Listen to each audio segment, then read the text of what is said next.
Good afternoon, everybody. My name is Kuldip Sandhu, and welcome to our webinar entitled Digital and Technology Transformation for the Future Normal. I'm still admitting a few people as they come along. We're delighted that you can join us wherever you may be. UK, it's 1 o'clock in the UK, just past 1. If you're in Asia or if you're in the Western world. We've got some really interesting and hopefully engaging content for you. We are recording this webinar for 2 reasons for that. One, it allows us to reflect on how we presented and how we can improve, but also it allows people who are unable to attend to see the recording and the content. I'm just going to make sure that we take you through the agenda. We're going to do some quick introductions. I'll introduce myself, hand over to Sunando, my colleague, who'll introduce himself. Then we'll go through a presentation, and we're going to make this quite interactive today. We're very conscious of engagement in webinars. We've done something like 8 to 10 over the last 10 months or so. So we're really keen to get your thoughts and views, and we've got a whole, I think, at least 3 or 4 polls with questions that we're going to get your feedback on as we go along. And we will, whilst everybody will be on mute during the webinar, at the end we will like to open it up for Q&A, and we would kindly ask you to, as we present, if you have any burning questions, please post them on the chat function in Zoom, which is at the bottom in the middle, and Sunando and myself will be picking them up, and hopefully we'll be able to answer your questions to the fullest towards the end of the webinar session. And there's always going to be a chance to follow up with us if you need to discuss anything any further, or get some further insight, or just want to share your views on our content, provide us with feedback. We're always open to that as well. So by way of introduction, I'm a digital and IT transformation specialist, and as you can see from my varied career history, you can see a lot of organizations that I've worked in. I've worked in industry, I've worked in management consultancy, and I've held senior IT and digital transformation roles. My most substantive role over the last couple of years was I was the head of technology at the Axel Convention Centre, and actually I helped them as they moved into managing the pandemic and as it became the NHS Nightingale. And as you can see, I've worked in public and private sector. And about a few years ago, I set up my own company, Innovative Quality Solutions, or commonly known as IQS. And we have a strapline, which is detailed. We solve digital IT transformation problems you think you can't solve. We'd like to bring solutions to the marketplace around change and transformation. And today, with Sunando, we're going to be sharing our experiences and some insight and some really rich data about some of the trends we see, and especially as a consequence of the impact of COVID-19 and what that means for digital IT transformation going forward. With that said, I'll hand over to Sunando to do his introduction. Thank you, Kuldip, and again, welcome everybody to our session. And some of you might know me already. Working as the technology lead within ADNEC at the moment, which is Abu Dhabi's national exhibitions company, and pretty similar to what Kuldip mentioned. We did a huge amount of transformation during the COVID in the last 8 to 9 months, changing into a hospital, to a testing center, to a vaccination center, and multiple things that we did. And pretty similar experiences. I've been in the industry for a bit, and also on a consulting side of things, so have a varied experience across domains. Also worked in many parts of the world, so which also brings in some amount of different perspectives that globally exist. So hopefully, again, without taking any more time, I hope as part of this session we would share a lot of information, data, etc., and obviously want to listen to you to see what was the best way for digital transformation that we are looking at in the post-COVID world. Over to you, Kuldip. Thank you, Sunando. The detailed presentation, I'm quite structured in the way I present, so I like to break things down into small chunks and so they're digestible. So the first thing we're going to do is we're going to talk about why you are here today and where we come from in terms of the webinar. And Sunando, over the last 3 or 4 weeks, has been pushing out some polls over LinkedIn, asking a number of questions around the digital transformation space, and we're going to share those results. Then I'm going to be talking about digital disruption, and then I'm also going to be linking that to the rapid technology adoption and how that drives business change. We've got some questions for you via poll. Then we're going to look at the impact of COVID-19 on business and provide you with a definition of digital transformation. It's our view, but it's something that we think resonates with people. We're going to give you a little view of some digital business models, and then we reach back out to you to get your views on those models in your current organization. And then we're going to move into the latter part of the presentation to focus on a couple of impediments that we see typically in a digital transformation. One being getting the IT function aligned to the digital agenda. And secondly, organizational change. How can you get better adoption of change, especially on the backdrop of what we've seen over the last 8 to 9 months and what some of the lessons we've learnt. And we've got a blueprint around change that me and Sunando have brainstormed that we'd hopefully like to share with you, and a little bit around who owns the digital transformational change. And we're going to sum it up with some key takeaways and open it to Q&A and answering your questions as we go along, or towards the end, I should say. Okay, so why are you here? We very early in just post the pandemic, start of the pandemic in the UK, around March, April, started running a whole series of webinars. And we asked our audience at the time, what would you really like to hear about? I think third or fourth webinar in, me and Sunando were talking about, well, what does our audience really want to talk about? And we ran a poll, and this is a list of the feedback that we got. And as you can see, circled there in the second most popular was tell us about digital transformation, and hence this presentation and webinar as a follow-up.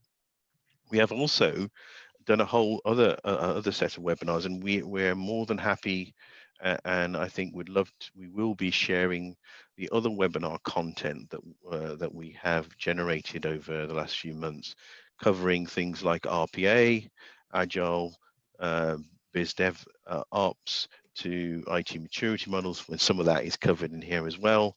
And we're also planning a webinar for January, which looks at innovation and some of the technology trends for 2021.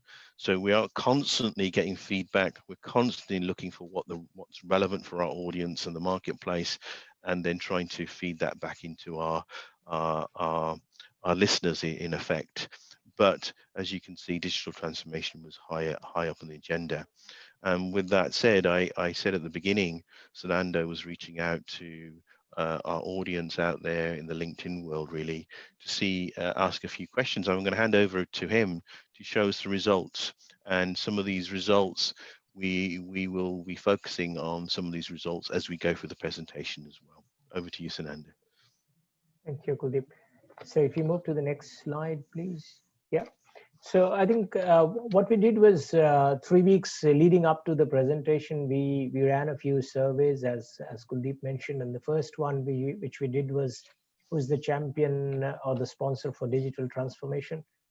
I think what I want to highlight is, and I think the results pretty much show what we were expecting and what all of you have responded back to us, and the CIO, CTO, or the CDO pretty much lead the transformation, digital transformation. However, what we also would like to highlight here is, yes, if you look towards the right, to have a successful digital transformation, I think you need all of these: an endorsement for the digital business strategy and leadership, and support, manpower, resources, etc. And that's where we also would like to highlight that I think the important aspect is the CEO and through the corporate strategy function also needs to really own up the strategy, the digital transformation strategy, and be the champion for it. Yes, the CIO and CTO leads it. However, what we see is the CEO is absolutely important, who would really uh, bring in the investment, make sure the organization strategy is aligned, resources are in place. So again, I think the results say, and I hope we will be touching all of these during the course of the presentation today. So if you can move to the next one, Kuldip. Yep, sure. The second and the third surveys, as you can see, were kind of linked. We said, do you think digital transformation should be part of the corporate strategy, and what is the main driver within your organization? And I think the results are exactly what we were expecting, and I think what again I'm reiterating the same thing. We would be talking about all of these.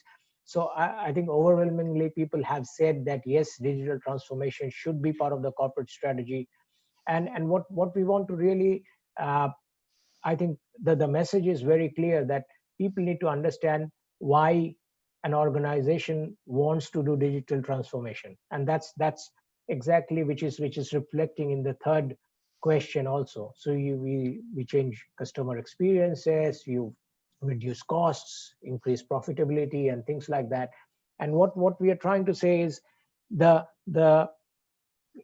anything that we want to drive through digital transformation is also uh, is a strategy which is an integrated plan which works together in the as part of the corporate strategy. So if you link the first three questions, who leads it, the CIO, CTO, CDO, with the help of the CEO, along with it's part of the corporate strategy. So the CEO tries to bring it in within the corporate strategy, and what are the key uh, strategic goals the corporate wants to achieve, which effectively drives the digital transformation strategy. So that's kind of the prelude to our session.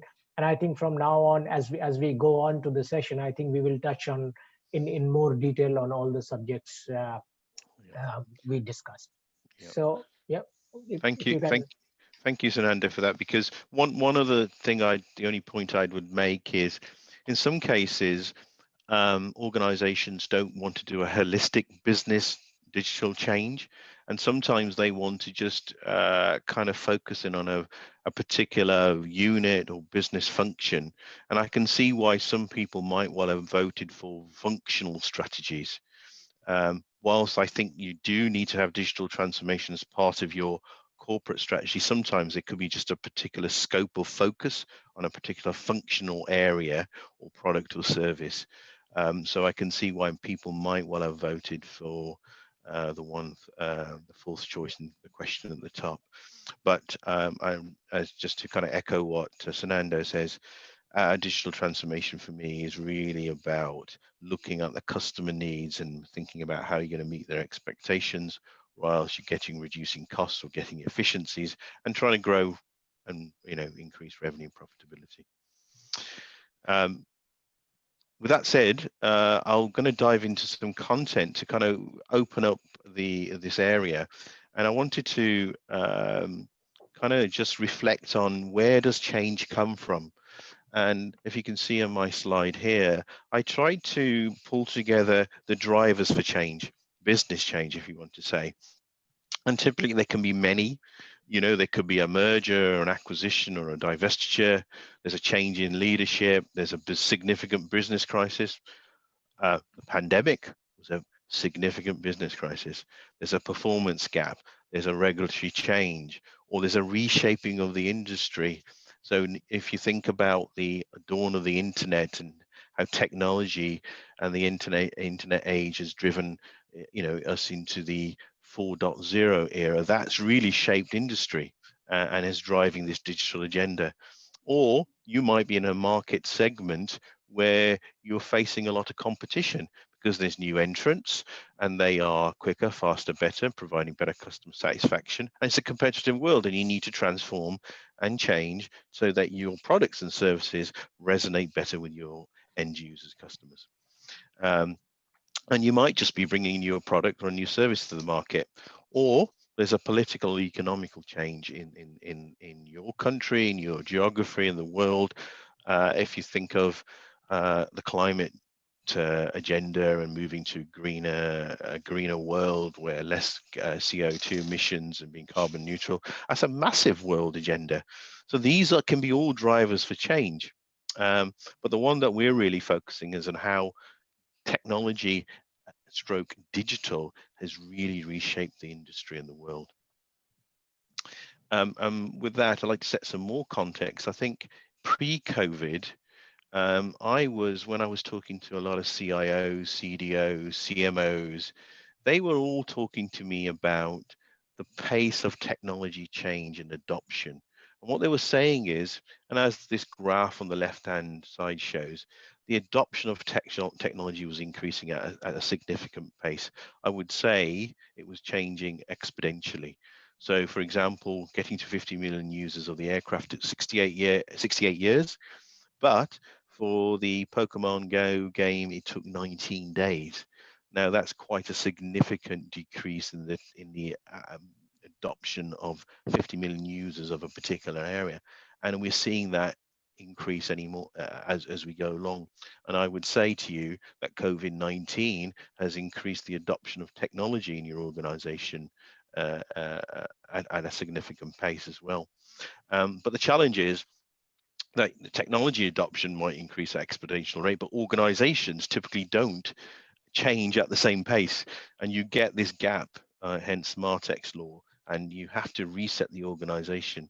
And the challenges we see in many organizations are based on 6 things that really need to align to get a high performing agile organization. You need to have the right organizational design or construct. You need to make sure that the behaviors and the culture of the organization is aligned to the purpose of the institution or business. People need to be engaged. They need to know the purpose, and they need to know what they're delivering and how to go about that delivery in an agile way, hence having the right ways of working. And management and leadership should be one and the same.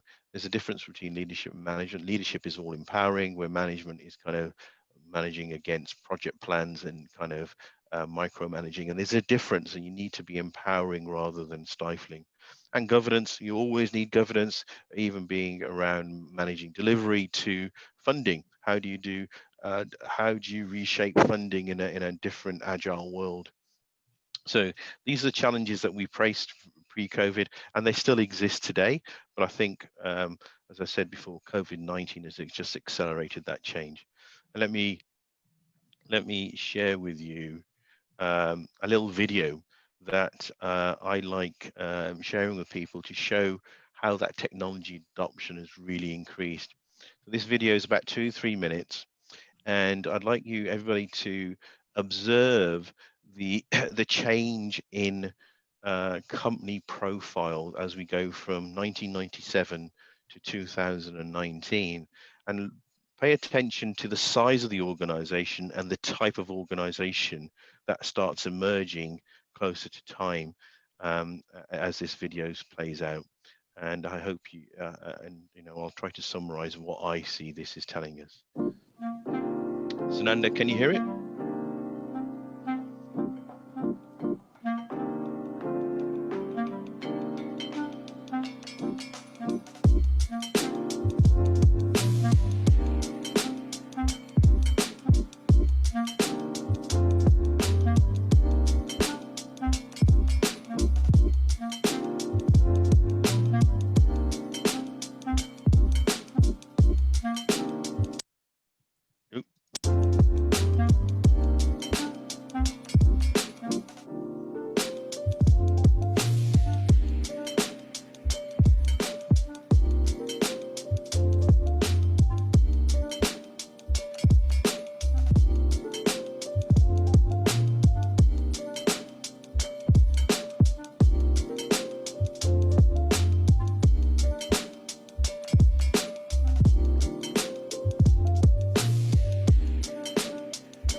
The reason I wanted to play that video, I hope you saw that transition over time.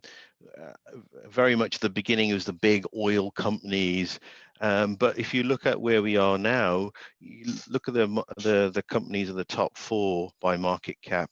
There's a big common denominator of those four and others that are emerging. They're all the big tech giants. And they're all the ones that have big technology platforms where they don't own anything, but they use a lot of data and a lot of information to monetize their services. Um, and it's quite revealing how technology has become the enabler for organizations to grow and prosper in the age we are. And that is a driving force, in my view, for bringing about that digital transformational change that organizations, and these organizations haven't just emerged, it's taken them time to develop their platforms and really monetize their services, and they continue to diversify as they go along. And if you're still not convinced, here's what happens in an internet minute. If you can look on the left-hand side, just as an example, Facebook had 1 million logins in 1 minute. They have now 1.3 million logins in a minute. And that's equivalent to $1 billion of revenue for them. It's a significant time that we live in, and this was pre-COVID, right? And I haven't got to the impact of COVID-19 yet, but this is just telling you that technology and the big tech organizations are really been driving the industry as we go forward. And some of those organizations have disrupted their marketplace or have been disrupted in their marketplace. For example, Uber came along and disrupted the taxi world. Airbnb, they kind of disrupted the accommodation world for renting out properties. And then you've got other entrants, the big Chinese organizations in Alibaba. We're all aware about Facebook, and we all know about Google and what they do. So this digital disruption has been around for a significant time, and I'm just trying to make the point that these are the tech organizations that have been doing that. Here's some more examples. Telemedicine has emerged pre and during COVID as a key service where you can now have wearables. Nurses and doctors are able to look at people's conditions from far away. Drones are able to get to incident sites quicker and feedback information. And artificial intelligence is triaging what's happening instantaneously. And during COVID, a lot of GPs were able to get onto calls with patients to help them with any issues they might have from an impact from COVID. Farming is another sector where technology such as drones and cameras are looking at the terrain, predicting when they need to make interventions to then distribute pesticides at the right time. The banking sector has been disrupted with new entrants. Monzo, Starling Bank, they provide enhanced customer service. You can open up a bank account with Starling within seconds. Rather than taking weeks, as I have my experience has been with NatWest, and I need to move quite quickly, I think. So banking apps have been with us, and you can getting loans online with not having to speak to anybody. This is becoming the norm, and it's all been driven by technology. So let's kind of pull this together a little bit. I think we've seen the technology trends, we've seen digital. And the cultural trends are, how can we enhance our customer experience enabled through technology whilst we reinvent the way that we work and how we deliver our products and technologies, and bringing those platforms into play. And that impacts the business, it impacts the IT department. And I think I want to just quickly draw out a distinction here is digital transformation is about thinking about your business model and reinventing it, and then using technology innovation and adopting it at pace to give you that competitive advantage. And there's a distinct difference between that and digitization. Digitization, for example, with robotic process automation, RPA, is about how you improve processes and you automate them to give you efficiency, effectiveness. One can become a product of the other, but digital transformation is more radical, it's more transformative, and digitization is more around efficiencies. And there's a clear distinction.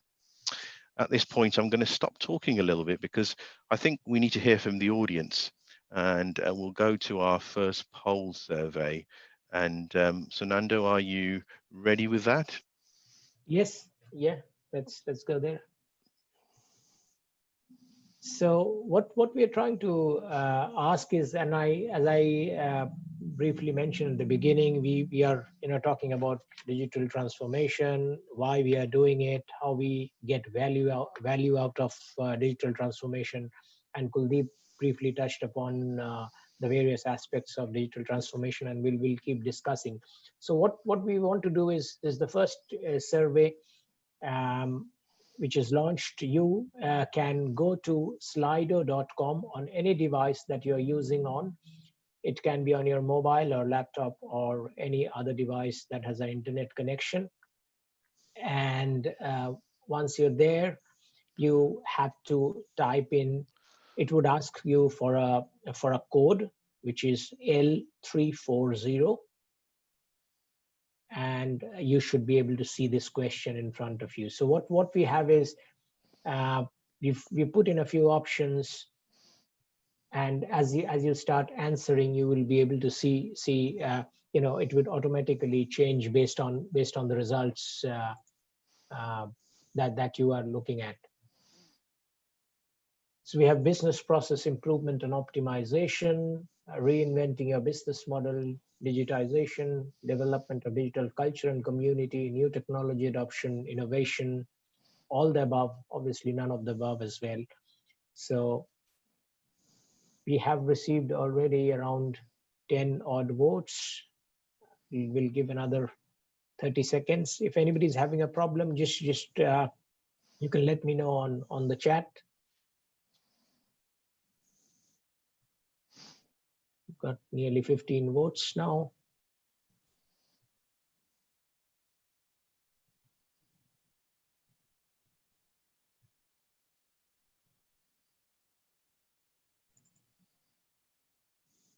It would be great if we could, if I could encourage the others on the webinar who might not be specialists in this field, but to get their views and inputs as well. We're going to give it a little bit more time. Yeah. So.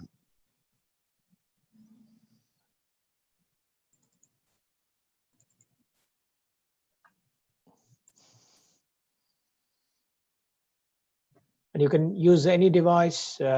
Just go to slido.com, L340, and you should be able to vote. I think we have around 20 odd votes. So we'll give another 10 seconds, Kuldip. Yep. Move on. Thank you for those who already voted. Really appreciate that. Your views are really important because this helps us kind of frame our view of this really important area. And I would request the people who have voted, just hang in there, because we have another survey coming up right after this. So the moment we stop this, we can switch on the next one. We're up to 22 votes. This is good. Should we just give it another 10 seconds, maybe? Just to... Sure. Yeah, and as Sunando was saying, don't move away from your Slido web page, be it on your desktop, laptop, or your mobile phone, because we've got another survey coming straight after. Well, this is interesting, isn't it? We've got a whole range of stuff, and overarching, the highest one is all of them. In some aspects is true. And I would really request, I've seen a couple of people saying none of the above. There's a place to write on Slido. If you can, on the comments, feel free to mention what you think is missing. That would really be, we would like to share it with the audience. Yeah, absolutely. We'd like to understand if we've missed something as well. Yeah. Shall we now move to the next one? Yep, absolutely. Over to you again. Okay. So now we have the next poll, which is what do you understand by digitization and digital transformation? We asked somewhat a related question, the one above, but now we would like to know what is your understanding of digitization and digital transformation? Again, it's by the way, these allow multiple answers. So feel free to, if you think there are more than one answers, go ahead and select, no problems. And so we are talking about it's the same. A lot of people think this is the same. Some of the people are, and then we are getting votes like that. Digitization talks about doing things digitally, or automation, which is commonly used a lot. Strategic business model change is something we are suggesting as well. Digital transformation and digitization aids digital transformation, which is right as well, I think. So again, you can have multiple answers. Feel free to put your votes. This is why I find this topic area really engaging or enthralling, Sunando, is that there is a different understanding by different people. Yeah. Yeah. And I think a lot depends, Kuldip, on the from the industry. And if somebody would like to highlight from which industry they are, have this mindset, it would. It was interesting. I was in a session today on information security, and somebody said, yes, we need to be preventive, but banking is a sector where you can't really do preventive security management, and most of the time we are doing reactive. Yeah. So a different industry might throw different perspectives, even for digital transformation. Yeah, absolutely. So We'll, let's we'll give another, yeah, yeah, 10 give another seconds. 10 seconds. Yeah. We got around 20 votes already.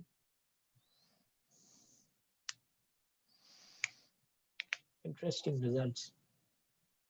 Yeah, it's interesting that it says digitization talks about automation while digital talks about changing business and developing new capability. Yes, I agree. Absolutely. Yeah. And I do the putting my hat on the floor. I think digital transformation is about changing that business model and enhancing customer experience. Absolutely. Absolutely. And digitization is about automating business process. Absolutely agree. So I think we're in alignment. Yeah, absolutely. And also, yeah, the other play. I think we can move on, can we? Yeah, and I've again seen somebody answer. It is the same. I would really like, if you have your comments, put it on the chat or on the live poll, and we would happy to pick it up, towards the end of the session. Yes, Kuldip. I think let's move on. Okay, so I've been really talking about digital transformation, digitization, and now I'm going to move into the impact of COVID-19. And this is a slide that I put up in April, but I thought it might be just worth reflecting on it. Oil prices plummeted at that time, March, April. US employment, UK employment shot up. We started the furlough scheme. But there were some winners, and Zoom shot up its share price. The FTSE 100 and all the other stock markets plummeted. They have recovered. And I think the recovery will continue, especially now that we have vaccines in the UK this morning. We had the first approved vaccine from Pfizer admitted to a 90-year-old. So it just filled me with joy that we're actually moving, or we can see the light at the end of the tunnel. And I think this will be reflected in the marketplace going forward. I think the other thing to just say is that it had a staggering impact on things like education, for example. There was something like 30, million plus or 1.4 billion educational kind of type users, and they had to shift online courses. In universities and colleges and schools and teachers had to move really rapidly, and that really forced digitization, and is now forcing digital transformation. That digitization of those processes has allowed senior leaders to understand that we can do this stuff. We can make change happen quickly, and if we're focused and we have purpose, and we can therefore think about how technology is giving us additional business resilience, and we can use it to enable the enhancement of the student experience or the customer experience, as you want to talk about it. I've got some data now that I wanted to show you. This is data from Gartner that they've published very recently. So the data before was April, May. This is like this month, in November. And what they were saying, what they went out to a number of respondents, senior leaders in organizations, and asked them, what will the impact of COVID-19 be on your digital business initiative? On the left-hand side, you can see the respondents, the largest respondents is to accelerate their digital business initiatives. And they're going to be looking to focus on improving operational excellence through digital business and using digital as a way of driving cost optimization. And on the right-hand side, you can say, well, where would you think there's going to be budgetary increases around particular initiatives? And at the highest level there, you can see the top one is investment in technology. So I think whilst there will be cost pressures for certain organizations and sectors, the overarching data from this survey by Gartner is showing that technology, again, focusing on technology enabling business, digital business, and enhancing that enablement of digital transformation. So it kind of relates back to my earlier point. So I wanted to kind of summarize our view of what digital transformation is. It's not about just improving your technology, bringing new systems in play. It's about it's about how you can reinvent your business model to enhance the customer experience, to enable growth or aid efficiency. And technology is just a source, can act as a source of competitive advantage or differentiation if you adopt it at pace, as long as it's proven for your organization and institution. And as you can see from the examples I talked about, in various sectors, organizations have used technology and adopted it at pace to give them a competitive advantage in their market segment to deliver their products and services quicker, faster, better, to give that enhanced customer experience. And that's our definition of digital transformation. And it kind of, I think, Sunando, I'm going to get your verdict on this. It aligns with the poll surveys as well, Yes, in terms of absolutely. what people are saying to us. So thank you for that. Just a quick one, again, to just reinforce the message. What do I mean about business model reinvention? You have to have your corporate strategy, your vision, your purpose for your organization. You need to know what you as an organization in your market, what your problem are you fixing for your customers. Then you need to develop your value proposition or your solutions by identifying your target market, and then pivot to developing the right organizational skills capability according to the business model that you have to fix that problem for your customers. And that could be in a public sector context for citizens and residents, whilst it could be for your paying customer or your banker or your somebody attending an exhibition. And I think what COVID-19 has forced businesses to do is pivot their business model, and they had to do it really quickly.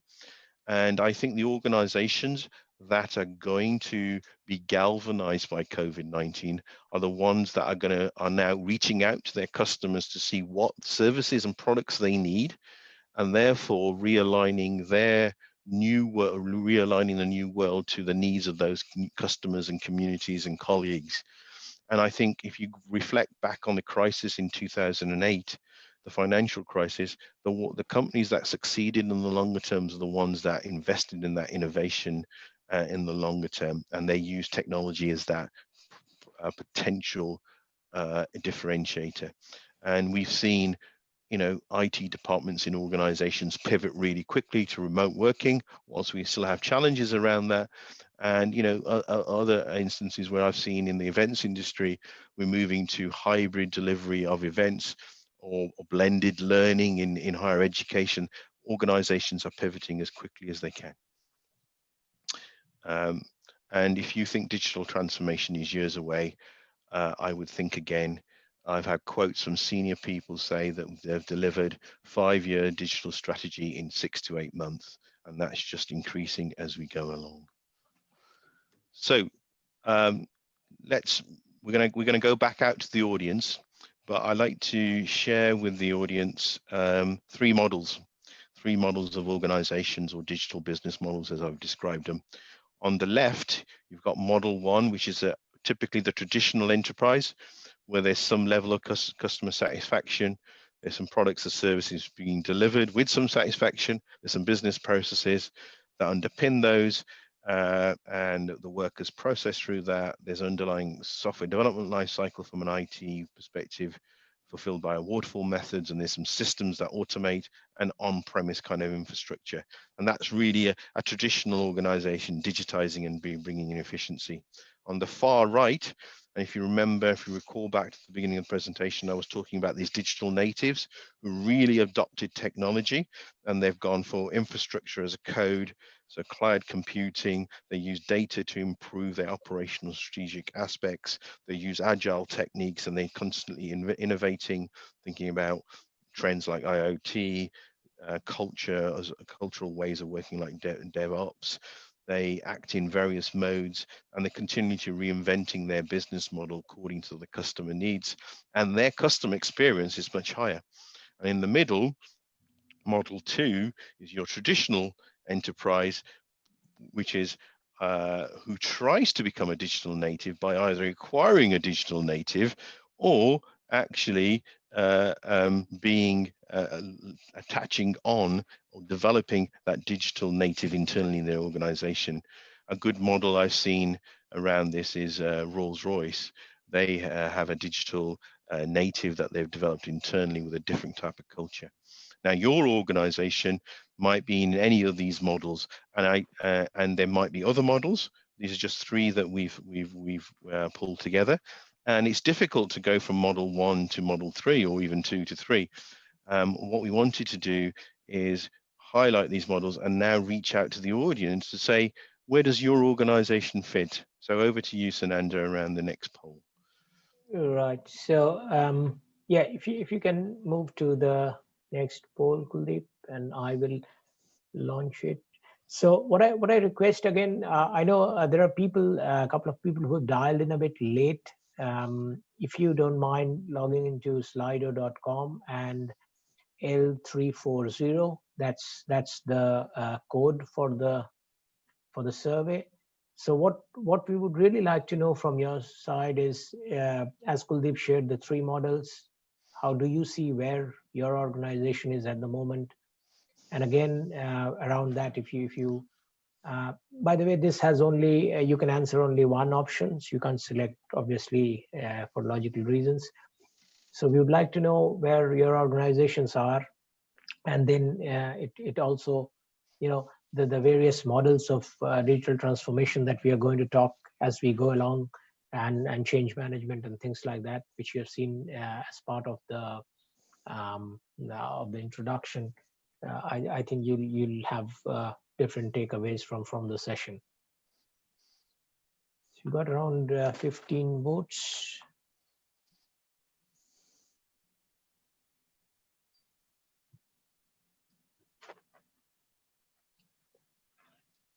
Now, I think we can keep it for another 15 seconds. People who have already voted the first 2 questions would just see it on the same screen, so they don't need to change anything.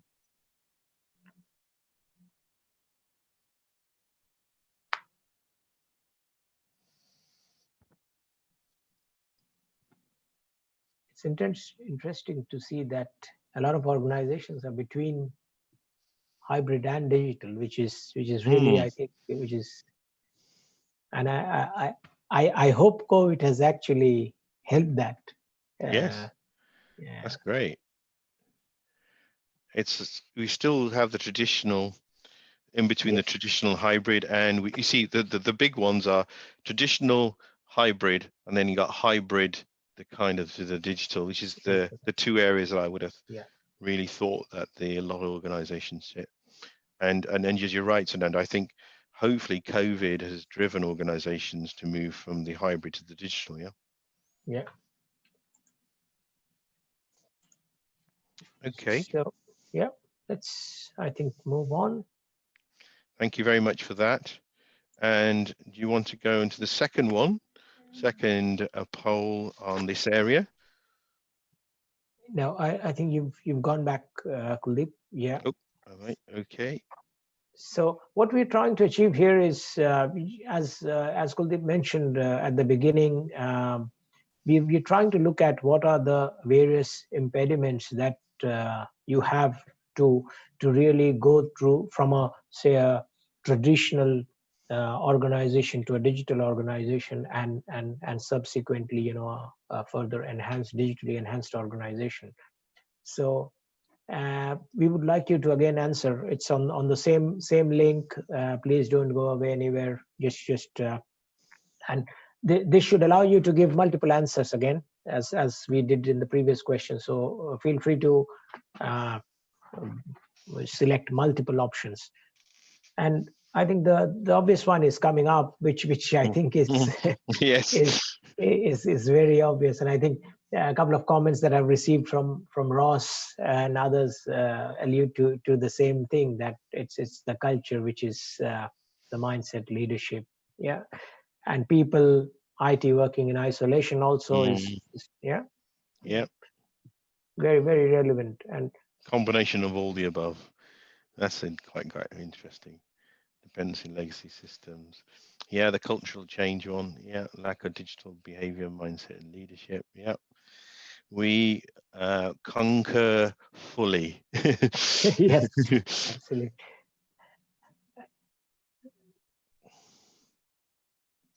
I think that kind of leads us well into the next section. Next section.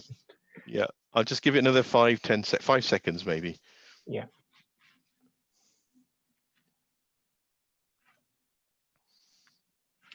Okay. And it's interesting to see things like technology challenge still dependency on legacy system. And I can fully understand people from some of the industries, maybe oil and gas, banking, still dependent a lot on legacy systems. Absolutely. And yeah. So what we're going to do with this as a kind of poll is we're going to focus in on two areas.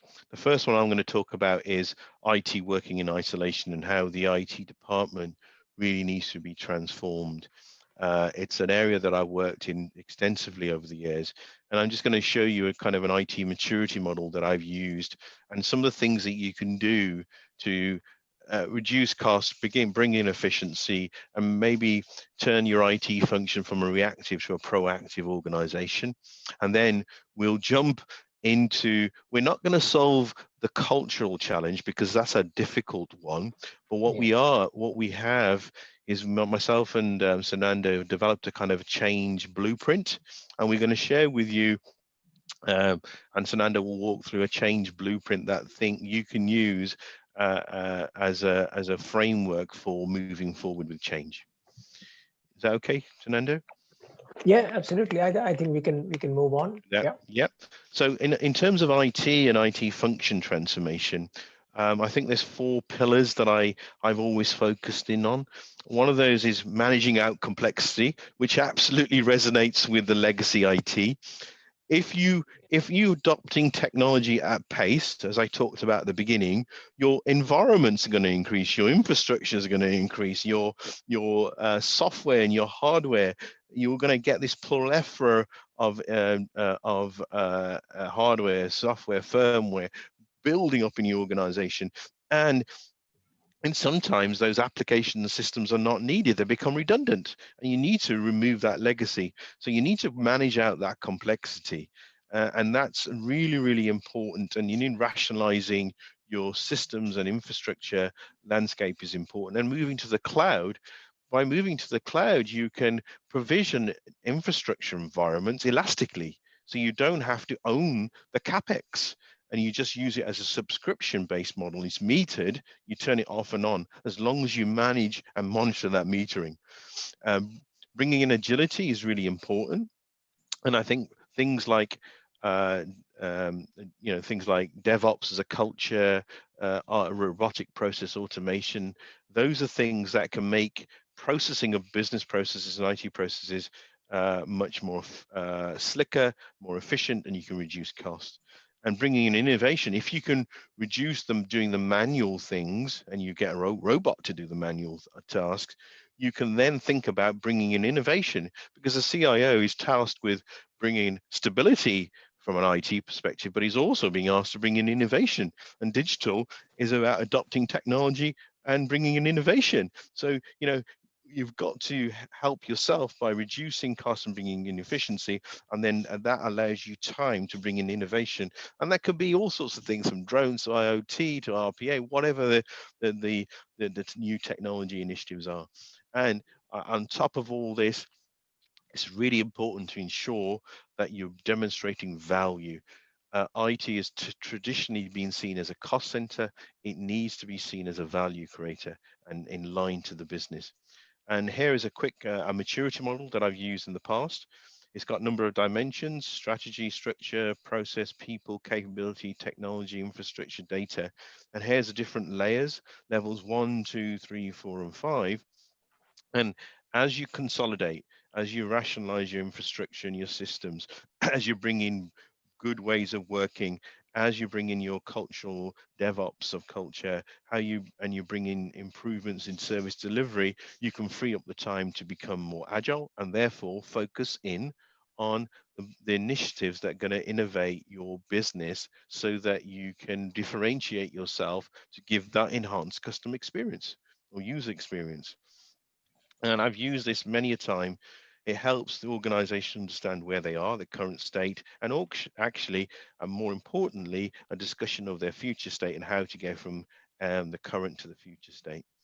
Um, and, here's just a little a diagram that shows as you go up the maturity ladder, you can set KPIs that allow you to measure your agility, your efficiency, productivity, effectiveness, and value and cost.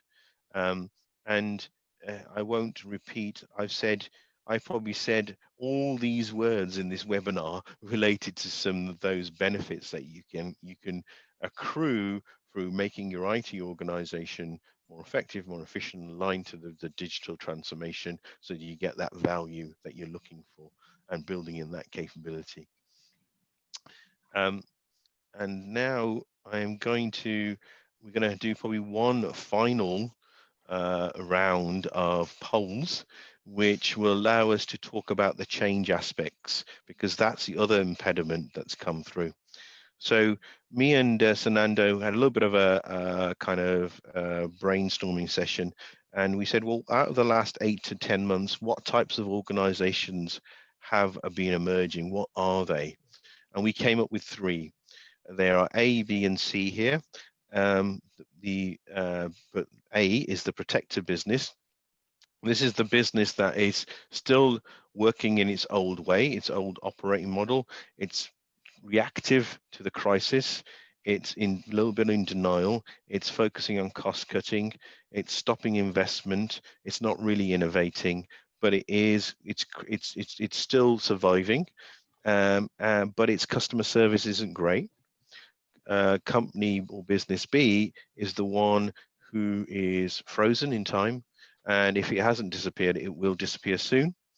And company or business C, is the galvanized business. As we were talking, the digital business is the one that's galvanized. It understands its customers, is striving to engage, to understand what services and products are required, and it's looking to reinvent itself and its business model to enhance its services. And there's a couple of examples there. I was talking to one of my partners about this, and they mentioned to me that M&S have got an initiative called Never the Same Again, Co-op have got developing a new platform which helps to connect communities and groups. So they are really COVID has galvanized them for the organizations. So our final poll today is one where we're asking you which organization, business, or institution are you? Are you an A? Do you think you're going to be trapped into B, or are you a C? And switching back over to Sunando to run that. Yeah, so I think it's as Kuldip mentioned, due to COVID, I think a lot of things have changed.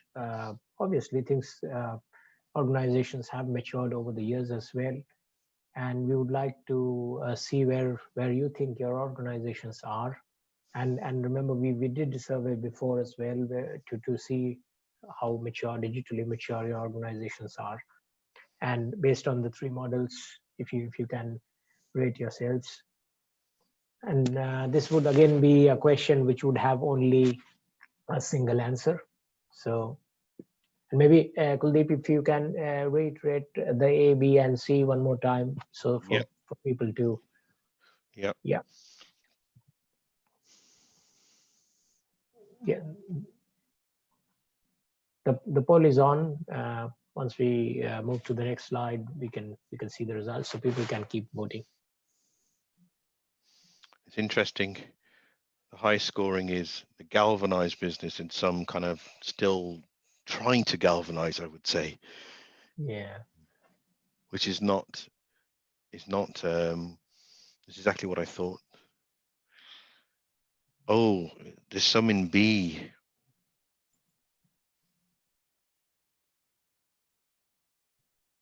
That's interesting.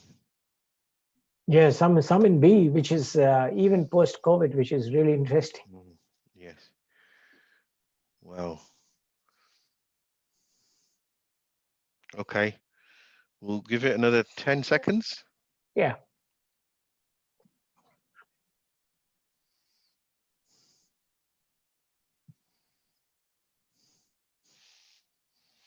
Okay. Do you want to quickly summarize, Sunando, anything here?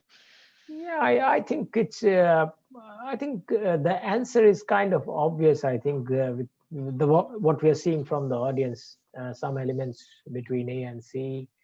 Yes, there's obviously. I mean, I was expecting maybe more of C based on from a COVID standpoint, but again, there are.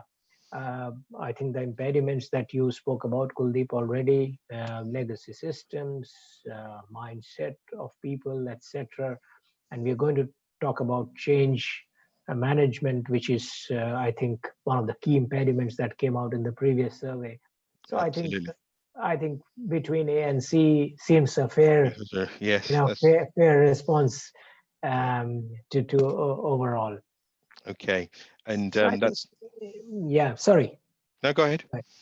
No, I think with that, I think we can move on Yep. To the last segment of. Yeah, and I'll skip through the couple of these slides, Nando, and move to the change management blueprint for you. I think we saw two. We said we'd focus on two impediments. One, we talked about IT and the legacy and how you legacy IT and how you kind of can transform IT. But one of the areas that we focused in on as well was the impediment around cultural change and change management. And our experiences is that we as organizations really need to understand where people are on the S curve for change. I know this is maybe some people might say this is a bit old hat, but it's important to understand the people aspects of change. Are they anxious, happy, fearful, threatful? Are they, is it just are they falling into depression? And just to show a little bit of our thought process around this, we've seen two types of change where there is the S curve and the Big Bang approach. As you can see, this is a graph of time against morale and competence. What we've seen in the Big Bang is there's lots of thrust. Everybody wants to work really quickly. There's this excitement about transformation. 18 months in, the transformation dawns on them, and they start realizing the impact. Morale dips. It's only through extraordinary efforts that you can really get out of that trough and minimize the dip in the curve there to get benefits and morale increase. But what we've seen, and a lot of our projects that we've been working on, the things that are working these days is incremental, lots of little changes, little projects and projects and programs that give significant values and benefits in an incremental way. And you can see that through the jagged little line there. I'll jump to the change blueprint for you, Sunando, because I'm conscious of time. Yes, Yeah. sure. And maybe you want to articulate some of our thoughts around change management. Right. Thank you. So yes, I think the survey gave us this as the highest, really the real impediment for change, and I think this is quite obvious, and that's why what we've tried to do is we all, I think most of us acknowledge and understand that change is constant and this is normal. COVID, yes, it expedited a lot of things. However, generally, even in our day-to-day business, if it was running smooth, there are changes that keep on happening constantly. So what we've done is we've created a simple, very simple model, and as you can see, it's fairly a high-level one as it is shown here, because each of these boxes can be broken down into a large WBS of items and can be discussed in isolation. So what we've tried to do is we've tried to break it into two two uh, two areas. One, what we're trying to show on the left side is that it is change would happen normally. So this is norm. I think the ability of an organization to accept that change is happening is the key, and that really drives the business behavior, or the strategic behavior right from the top, which is what is linking, as you can see on the right, because who drives changes is what again we are trying to show, and we see people are key into actually driving a change. So acknowledging change is normal by an organization, bringing it into part of their culture, identifying the enterprise environment factors, I like to call them, or the markets and the organization drivers. So you do all these things of SWOT analysis. You try to identify what are the real, where the market is going, where the competition is going, etc. And identifying and accepting this is equally important. And then what you do is, once you've acknowledged that and we've looked at what the market is doing, how you're placed, you would be able to really understand the change. And that's why the next point, which is, it's not about just the numbers which would be driving the change. You need to understand the real rationale and the emotional purpose also, why a change is occurring or why a change has taken place, and accept and identify it. On the other side, the important aspect of people, which I mentioned, people eventually, a change would only be successful if people acknowledge it and accept it and move on. And that's where I think it's important to get people engaged, give them the opportunity to take decisions, and develop capabilities which would really drive change. So it's not just accepting it, acknowledging it, working on it, and developing the people as well, which would make change happen, and acceptance is easy. The last but not the I think one of the key other segment is communication. Typically what happens is a change management, when change management happens across an organization, or it can be forced change, it can be a known change, communication remains within a certain section of the people who are trying to drive the change, and it doesn't really go have a 360-degree view. And that's what we are trying to highlight, that communication is key. Communication needs to start well in advance, way before actually any actions are taking place, and needs to continue significantly afterwards, even as the change benefits are being derived on. It's important that the business value is communicated with everybody across the organization, and I would not only say across the organization, but to the stakeholders. So it's a wider communication. And that's where really the value of change can be derived. So again, as I said, it's a simple model. We don't want to go into deep. I mean, if people would really like to be interested in hearing a bit more on this, we are happy to have a separate session on change management afterwards. But yeah, if you can move on, Kuldeep, to the next slide. So, and again, if I say this is pretty much the first survey results that all of you had voted for and said the CIO, CTO is the owner or for the digital transformation. And that's what we are saying. So when it's a change which really requires a digital transformation, yes, the CIO, CTO has to lead it from the front. Uh, and incidentally, we had people mentioning that there are still legacy, not only technology elements but maybe legacy organizations also, which is what we thought would be pre-COVID, and kind of move on from there. I think the important things are, as a CIO, uh, they need to acknowledge that we they are driving this. They should have a technology trends. They should have a roadmap in place, accept change management, ability to take up responsibilities, be agile, think always digital first. And I think those are the key things that if a CIO kind of understands and enables, obviously with the support from the CEO and the senior leadership, I think the digital transformation across organizations can be driven much faster. Benefits can be derived much faster. And I think the agile way has really shown us that things can be done in bits and pieces and still benefits. It's focus on benefits and not on trying to do something very large. So with this, I think I'll hand it over to Kuldeep to kind of summarize the session. Kuldeep. Yep, thank you, Sunando, for that. I'm going to just wrap up with some key takeaways. And again, I'll rattle through this because I'm conscious of the time. If there are any burning questions, please do ask them. But just to take you through this, I think one, hopefully we've shown you with some of the data that we've gathered that COVID-19 has helped accelerate the pace of technology and digital transformation. There is a difference from digitization and digital transformation, but they both fueled by technology, and one supports the other. I think technology adoption is a norm. There's no option of going back. It's faster and effective, and digital transformation is going to be a norm in many sectors going forward.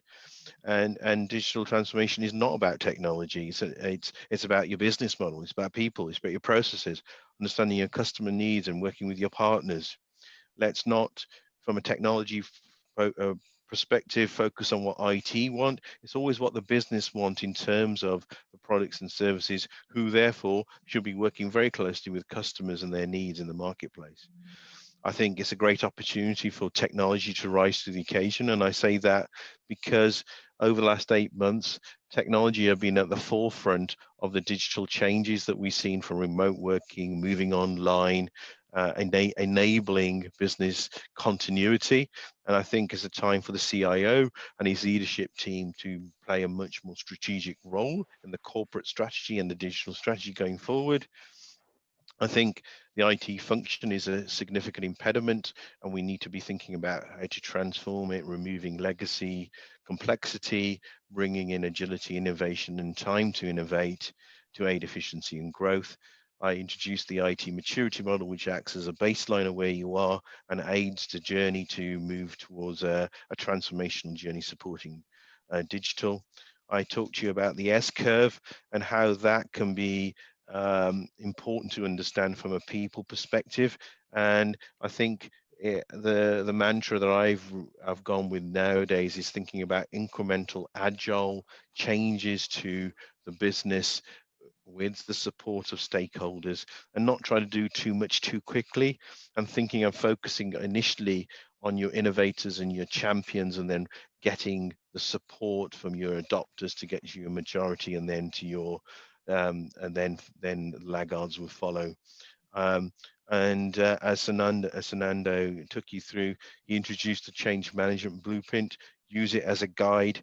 I think if one of the key takeaways from this last 8-9 months has said, you might well be governed in a certain structures. We were in a time where we had to do stuff. People coalesced.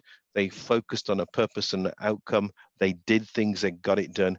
That agile way. Let's continue that with that focus, and let's not go back to the old ways of working, because you're, in many cases, as you've said, you're in that galvanized business. Let's make those businesses work for the majority. With that, I am going to stop.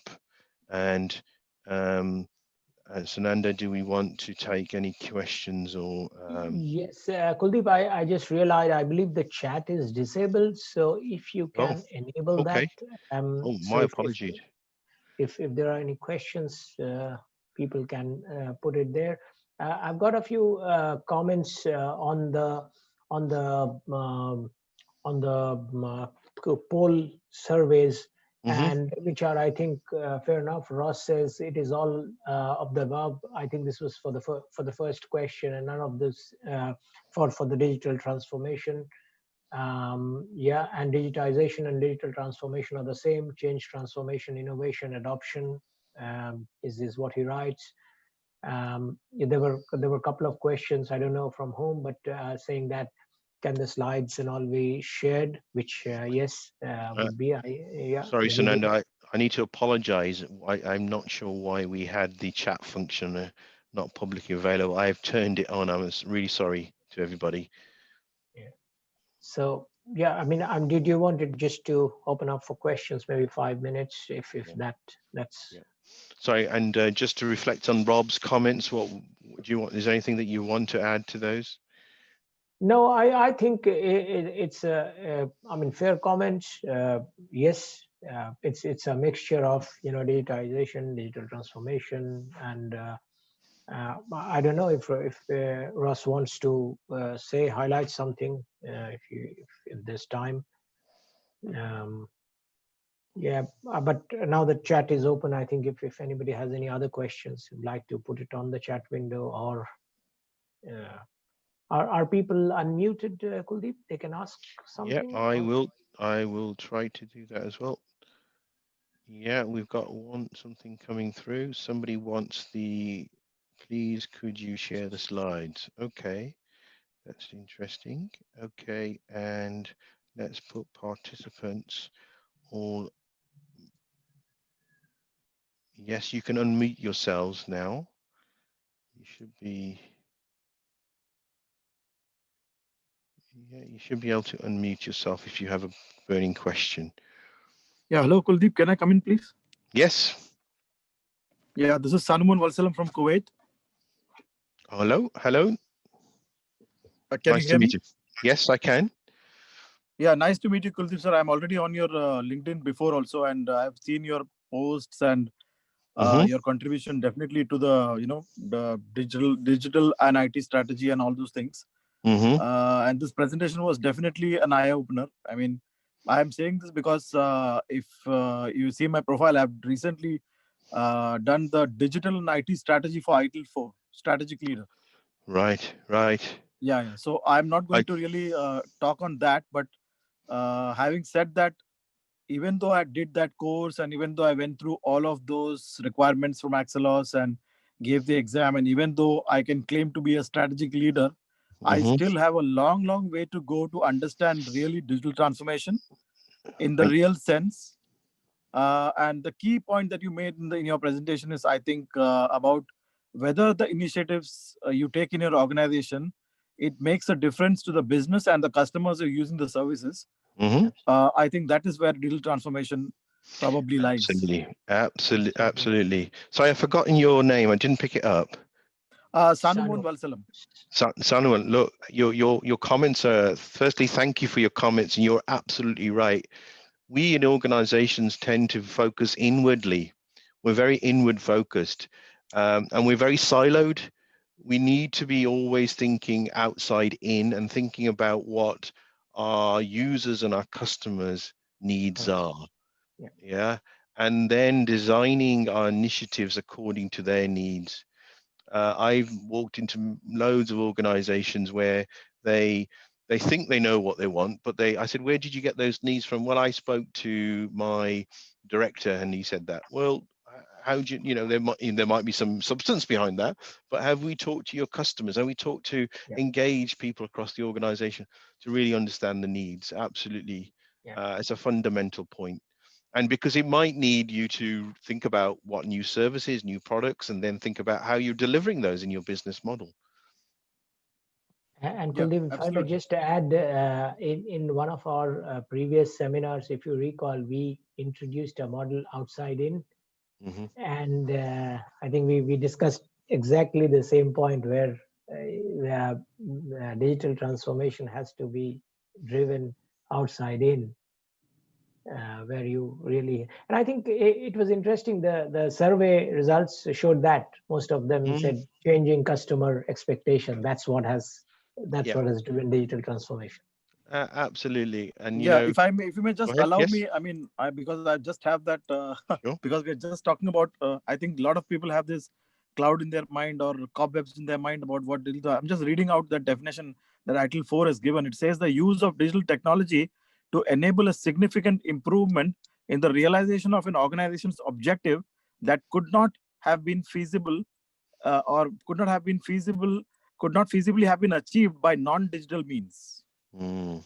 You see, I've worked with Axelos. I've written papers with Axelos, and Axelos have value, right? They Yeah, bring in best practice, but there's nothing like really having your hands on doing it. There's a difference between best practice and making it real. So if you exactly. don't mind me saying, and that's the point you're making out. And what we're trying to do is bring across our real life experiences in the material that we're trying to present. And we're trying to engage. If you think about what we did in this webinar, we engage with you as the audience, as our users or our customers, because we want to understand you. Yeah. And I think we always need to be thinking like that.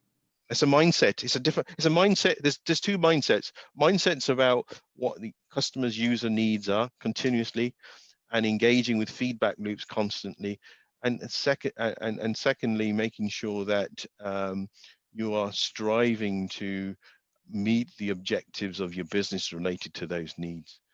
And I can't stress that any more any stronger than I have already, from my experience. And best practice is not bad. It changes constantly, but you need to I think it needs to be tailored for your organization. Yeah. Yeah, Um, yeah, definitely, definitely. yeah, yeah. Yeah, so I It's already put on the request for you to, if it is possible, to share your presentation. Yeah, we will. You will have the whole. We'll have a whole Video. recording, and you can go through the recording. I actually skipped some material, Mhm. because we had too much. But you know, we're trying to bring, in a way, we're trying to bring lifetime experiences in an hour 15, which is probably not doing it justice, maybe in some ways. But Not at all, not at all. yeah, yes, we're happy to share and happy to follow on with others. And I can only sincerely apologize why we didn't have it's my fault, sorry, we didn't have the chat function available publicly, because I'm sure there's others who would have wanted to ask questions, and I do apologize for that. It's okay. It's a wonderful presentation, by the way. Thank you. Thank you. And if there's anybody else that wants to ask a question, or you have my contact details as well as Sunando's as well. So please reach out to us. We're available to talk to you in more detail.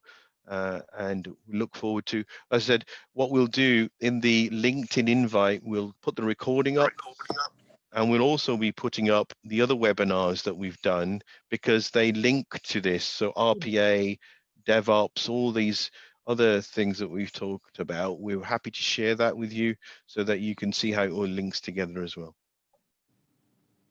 Yeah, unfortunately, I could not attend the RPA one, but I'm definitely going to look at the recording. Yeah, I'll make sure I will put this one up, and I'll put the other ones because people are asking for it as well. So Nanda, do you have any final comments before I just say? No, I think yeah, it was a good session. Thank you everybody for taking your time. I can still see. I know we are over the time, but still I can see 20 odd people still with us. And thanks for participating in the surveys, which I think really provides us a lot of insight, and also on the surveys that we were posting on LinkedIn. And yeah, I think we have a lot of things that we discussed. We discussed on change. We discussed on how we go ahead with the uh, digital transformation, involvement of the CEOs, and what are the impediments, what type of organizations we are. So as you said, Kuldip, we're happy to discuss further on anything anybody would like to know more. And again, thank you very much. Yeah. Over to you. Yeah, and the final thing to just say is, wherever you may be, good evening, good afternoon. We wish you a great rest of the day. As I said, we'll be sharing all this content, and if there is something else you would like us to talk about, we're more than happy to plan that in for the future. And just to finally say thank you for your participation. That data, we again will. What I typically do is also create a blog around this, so we can use that data to create a blog if you're up for it, Sunando. Yeah, And we want to share that because it's really we rich can and do it's that. relevant and it's timely. Absolutely. Yeah, we can do that. Thank you very much. And I'm going to now stop sharing and stop recording, and say thank you, everybody, and put the session to a close. Bye bye. Thanks a lot. Thank you. Bye. Bye bye. Bye-bye. Bye bye.